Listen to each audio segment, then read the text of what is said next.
Na naši domačiji največ gostimo družine z otroci, dedke, babice z vnučki, saj se je naša kmetija spontano usmerila v družinski turizem, kajti živali, pristna narava, naš osebni stik tako najbolj privabijo prav ta segment gostov. V zgornjem nadstropju domačije oddajamo 3 družinske sobice, tako da imamo prostora za 12 oseb.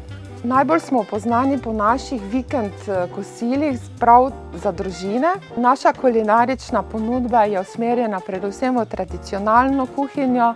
Pripravljamo jedi po starih družinskih receptih. Naša pohorska gibanica, po kateri je naša domačija še posebej znana. Ob posebnih praznikih, kot je Velika noč in Božič, smo posebej ponosni, da lahko pripravljamo tudi našo certificirano slovensko potico, katero zelo radi naročajo naši gostje.